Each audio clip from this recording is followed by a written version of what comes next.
Hello friends, welcome to my channel Mastaki Pathshala where you learn English better through Bengali যেখানে তোমরা ইংরেজি শিখবে বাংলায় অনেক বেটার ভাবে। ট্রান্সলেশনের ক্লাসে তোমাদের সবাইকে আরো একবার ওয়েলকাম করছি।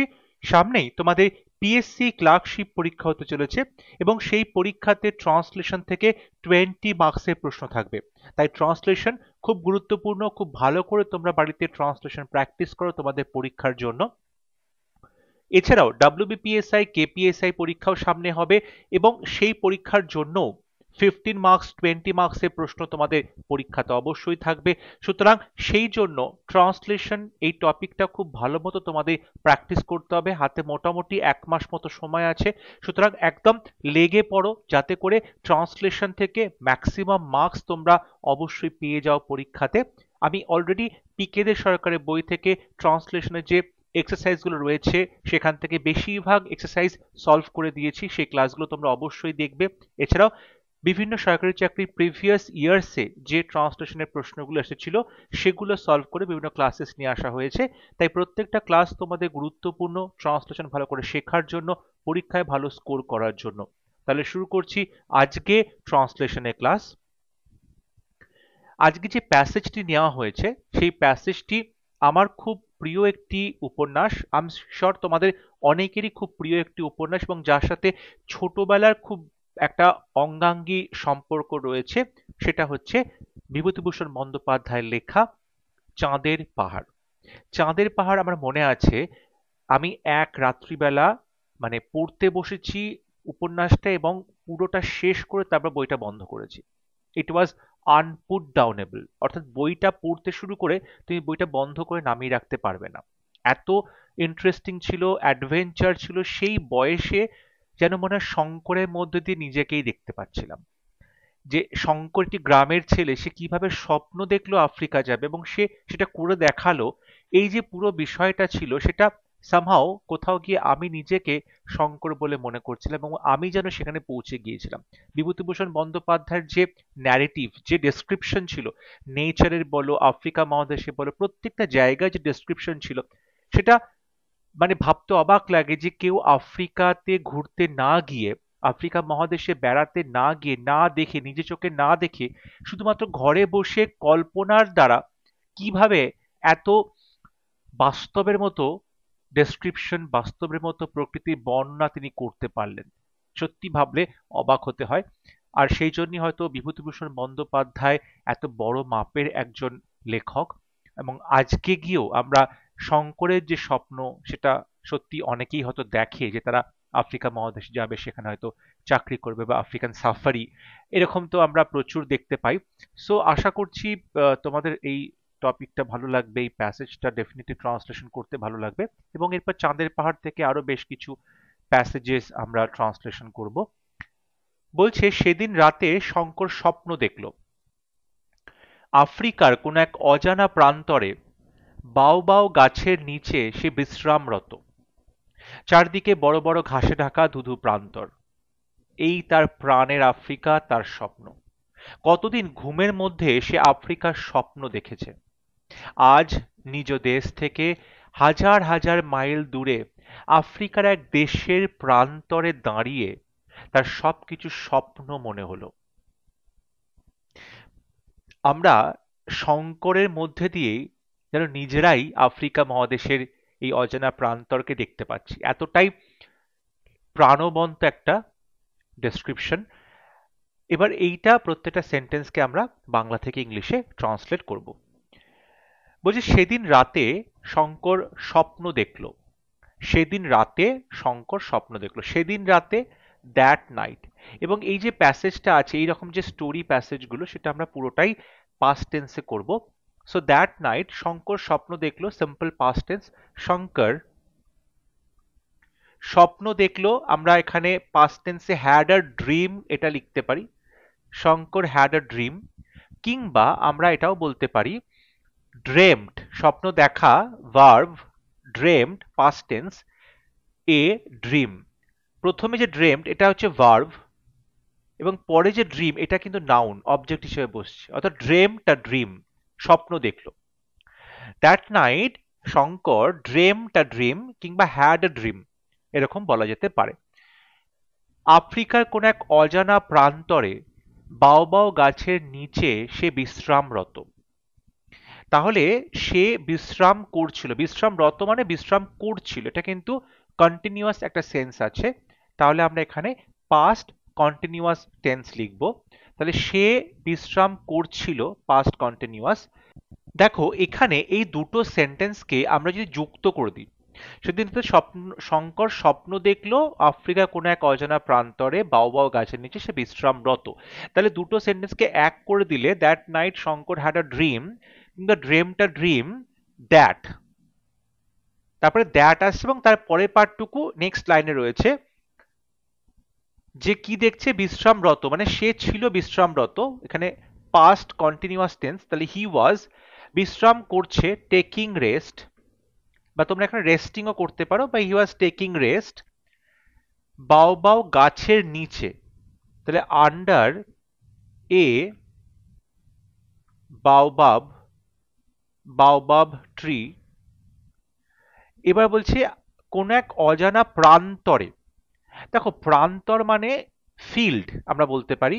সো ইন অ্যান, অজানা মানে unknown, in an unknown field, in an unknown field কোথায়, আফ্রিকার, আফ্রিকার তাহলে of Africa, unknown field of Africa. ঠিক আছে, তাহলে he was taking rest under a baobab tree in an unknown field of Africa. তাহলে সে রেস্ট করছিল, বিশ্রামরত, he was taking rest baobab গাছের নিচে আন্ডার এ বাওবাব ট্রি, কোথায়, অজানা প্রান্তরে, ইন অ্যান আননোন ফিল্ড আফ্রিকার, অফ আফ্রিকা। আমরা এখানে পাস্ট কন্টিনিউয়াস টেন্স ব্যবহার করছি এবং দুটো সেন্টেন্সকে একত্রে করে দেওয়া হয়েছে। So that night Shankar had a dream, বা that night Shankar dreamed a dream that he was taking rest under a baobab tree in an unknown field of Africa. চারদিকে বড় বড় ঘাসে ঢাকা ধুধু প্রান্তর। এই যে ধুধু প্রান্তর, ধুধু প্রান্তর মানে যেদিকে চোখ যায় পুরো ফাঁকা, ঠিক আছে, এবং বিশাল বড় সেই প্রান্তর। ধুধু প্রান্তর মানে ফাঁকা এবং বিশাল বড়। সেক্ষেত্রে আমরা এটাকে ট্রান্সলেট করতে পারি দি ভাস্ট এক্সপ্যান্স, দি ভাস্ট এক্সপ্যান্স, ধুধু প্রান্তর দি ভাস্ট এক্সপ্যান্স, এরকম বলতে পারি। বলছে ঘাসে ঢাকা মানে ঘাসে ঢাকা ছিল, তার মানে এখানে একটা প্যাসিভের সেন্স আছে। ঠিক আছে, প্যাসিভের সেন্স আছে। সো আমরা এখানে প্যাসিভ ভয়েসে করব সিম্পল পাস্টের প্যাসিভ ভয়েস। তাহলে ভাস্ট এক্সপ্যান্সটা একটা সিঙ্গুলার সাবজেক্ট, তারপরে ওয়াজ বসবে এবং তারপরে ভার্বের থার্ড ফর্ম, তাহলে ভর্তি ছিল ফিল, তাহলে থার্ড ফর্ম ফিল্ড হবে এবং তারপরে উইথ প্রেপোজিশন বসে। The vast expanse was filled with বড় বড় ঘাস, অর্থাৎ বলতে পারো লং গ্রাস, বড় বড় ঘাস লং গ্রাস। এটাকে আমরা প্লুরাল গ্রাসেস বলবো না, ঠিক আছে, লং গ্রাস বলবো, এভাবে প্লুরাল করা যাবে না, গ্রাসটাকে লং গ্রাস বলা হবে। এবং চারদিকে, চারদিকে মানে আমরা বলতে পারি অল অ্যারাউন্ড, এটা বলতে পারি অল অ্যারাউন্ড, কিংবা আমরা এভরিওয়্যারও বলতে পারি। ঠিক আছে, so the vast expanse was filled with long grass everywhere, বা the vast expanse was filled with long grass all around, বা অল অ্যারাউন্ড শব্দটাকে আমরা এভাবে বলতে পারি, বা আমরা অল অ্যারাউন্ড শব্দটাকে প্রথমেও নিয়ে যেতে পারি, all around the vast expanse was filled with long grass. তাহলে the vast expanse was filled with long grass everywhere, কিংবা all around the vast expanse was filled with long grass, বা এভরিওয়্যারটাকেও আমরা সামনেও নিয়ে যেতে পারি। ঠিক আছে, এই তার প্রাণের আফ্রিকা, তার স্বপ্ন, তার মানে এটাই হচ্ছে তার প্রাণের আফ্রিকা, তার মানে এটা ছিল, ইট ওয়াজ তার প্রাণের আফ্রিকা বলতে আমরা হিজ বিলাভেড, বিলাভেড প্রিয়, প্রাণের, বিলাভেড আফ্রিকা বলতে পারো। It is his beloved Africa, বা বলতে পারো it was the Africa, the Africa of. দেখো প্রাণের বলতে ব্লাড, লাইফ ব্লাড যেটাকে বলা হয়, the Africa of his life blood, the Africa of his live blood. ঠিক আছে, life blood. So it was his beloved Africa, কিংবা it was the Africa of his life blood, তার স্বপ্ন, and his dream. এখানে কমা দিয়েও লিখতে পারো, অ্যান্ডও লিখতে পারো, ঠিক আছে, so it was his beloved Africa, প্রাণের আফ্রিকা, কিংবা the Africa of his life blood and his dream. কতদিন ঘুমের মধ্যে সে আফ্রিকার স্বপ্ন দেখেছে, কতদিন ঘুমের মধ্যে সে আফ্রিকার স্বপ্ন দেখেছে। তাহলে সে দেখেছে, স্বপ্ন দেখেছে অর্থাৎ তার প্রভাবটা রয়েছে। সো আমরা এখানে পাস্ট পারফেক্ট টেন্স বলতে পারি, এবং যেহেতু এখানে সময়ের কথা বলা হচ্ছে না, তো আমরা এখানে পাস্ট পারফেক্ট টেন্স ইউজ করতে পারি। হি হ্যাড সিন আফ্রিকার স্বপ্ন, হি হ্যাড সিন সে দেখেছে, স্বপ্ন of Africa, dreams of Africa. ঠিক আছে, তাহলে হি had seen dreams of Africa কতদিন ঘুমের মধ্যে। তাহলে for so many days, for so many days ঘুমের মধ্যে, ইন হিজ স্লিপ। হ্যাঁ, ড্রিম ঘুমের মধ্যে দেখা হয়, বাট যেহেতু এখানে পরিষ্কার বলছে বাংলাতে কতদিন ঘুমের মধ্যে, তাই জন্য ইন হিজ স্লিপ কথাটা লেখা হলো। So he had seen dreams of Africa, আফ্রিকার স্বপ্ন দেখেছে, ফর সো মেনি ডেজ কতদিন, ইন হিজ স্লিপ ঘুমের মধ্যে। দেখো এখানে এই যে বলছো কতদিন, ফর সো মেনি ডেজ, এটাকে তোমরা এরকমও করতে পারো যে কোয়াইট অফেন, কোয়াইট অফেন প্রায় দেখতো, কতদিন দেখেছে মানে কি প্রায় দেখতো, সো কোয়াইট অফেন। ঠিক আছে, so he had seen dreams of Africa quite often for so many days in his sleep. আজ নিজ দেশ থেকে হাজার হাজার মাইল দূরে আফ্রিকার এক দেশের প্রান্তরে দাঁড়িয়ে তার সবকিছু স্বপ্ন মনে হলো। একটু বড় সেন্টেন্স, আমরা একটু সুন্দর করে গুছিয়ে নেব। তাহলে বলছে যে তার সবকিছু স্বপ্ন মনে হলো, আমরা এটা প্রথমে লিখব, তার সবকিছু স্বপ্ন মনে হলো। কোথায় দাঁড়িয়ে, দাঁড়িয়ে কোথায় দাঁড়িয়ে, আফ্রিকার এক দেশের প্রান্তরে দাঁড়িয়ে। তাহলে এই পার্টটুকু এর পরে লিখবো পার্টিসিপল দিয়ে। তাহলে আফ্রিকার এক দেশের প্রান্তরে দাঁড়িয়ে, তারপরে কি আছে, হাজার হাজার মাইল দূরে, এই পার্টটুকু তারপরে আসবে, এবং তারপরে আসবে নিজের দেশ থেকে দূরে।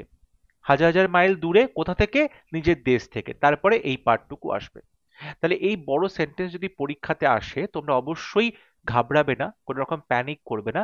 তোমরা মাথা ঠান্ডা করে দেখবে যে সাবজেক্ট ভার্ব কোন জায়গাটুকুতে আছে, এবং ফ্রেজেস কোথায় কোথায় আছে, পার্টিসিপল কোথায় যুক্ত করতে পারছো, ইনফিনিটিভ কোথায় যুক্ত করতে পারছো, প্রেপোজিশনাল ফ্রেজ কোথায় যুক্ত করা যাচ্ছে। ঠিক আছে, সো তার সবকিছু স্বপ্ন মনে হলো, প্রথমে আমরা এই পার্টটুকু লিখব। তাহলে এটা মনে হলো স্বপ্ন তার কাছে, এটা মনে হলো স্বপ্ন তার কাছে, তার সবকিছু স্বপ্ন মনে হলো। তাহলে আমরা সবকিছু, এভরিথিং মনে হলো স্বপ্ন, everything seemed, seemed a dream, seemed a dream, everything seemed a dream, সবকিছু মনে হলো স্বপ্ন। বা স্বপ্ন বলে মনে হলো, everything seemed to be a dream, এটাও বলতে পারে, everything seemed to be a dream, এভাবে বলা যেতে পারে, আর ড্রিম কিংবা টু বি আ ড্রিম। তাহলে এভরিথিং সিমড সবকিছু মনে হলো, আর ড্রিম স্বপ্ন বলে, বা everything seemed to be a dream কার কাছে, টু হিম তার কাছে, টু হিম তার কাছে। এরপরে বলছে আফ্রিকার এক দেশের প্রান্তরে দাঁড়িয়ে, ভার্বের সাথে একার যুক্ত আছে, দাঁড়িয়ে আমরা এটা পার্টিসিপল যুক্ত করব, এবং সেটা ভার্বের প্রেজেন্ট ফর্মের সাথে আইএনজি যুক্ত করা হবে। সো স্ট্যান্ডিং দাঁড়িয়ে, স্ট্যান্ডিং কোথায় দাঁড়িয়ে আছে, এক দেশের প্রান্তরে, আফ্রিকার এক দেশের প্রান্তরে, মানে আফ্রিকান একটা কান্ট্রিতে দাঁড়িয়ে আছে। তাহলে স্ট্যান্ডিং ইন এ, এখানে ফিল্ড বলতে পারো তোমরা, কিংবা আমরা এখানে কর্নার কথাটাও বলতে পারি। কর্নার কথাটাও এখানে যদি আমরা এটার ভাবটা নিই, সো কর্নারও বলা যেতে পারে, ইন এ ফিল্ড কিংবা in a corner of an, বলছি আফ্রিকার এক দেশ, তার মানে আফ্রিকান কান্ট্রি। তাহলে of an African country, of an African country, এটা আমরা বলতে পারি, অফ অ্যান আফ্রিকান কান্ট্রি।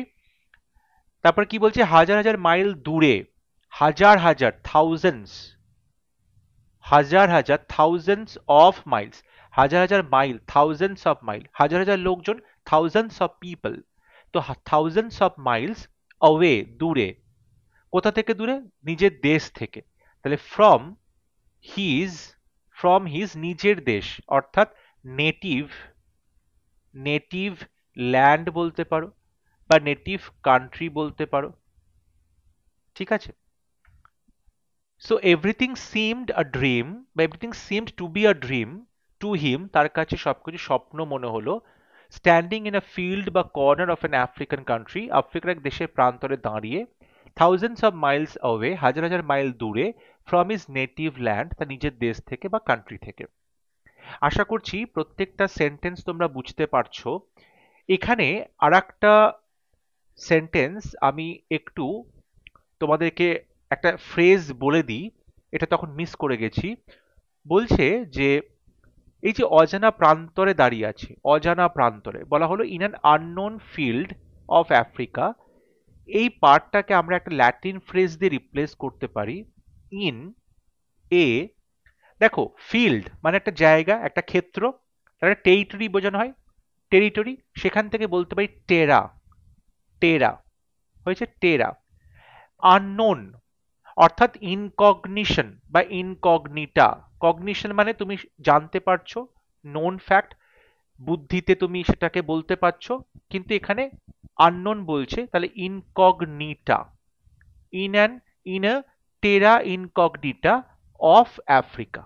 অর্থাৎ টেরা ইনকগনিটা মানে হচ্ছে আননোন ফিল্ড বা অজানা জায়গা, অজানা প্রান্তর। So he was taking rest under a baobab tree in an unknown field of Africa, কিংবা ইন এ টেরা ইনকগনিটা অফ আফ্রিকা।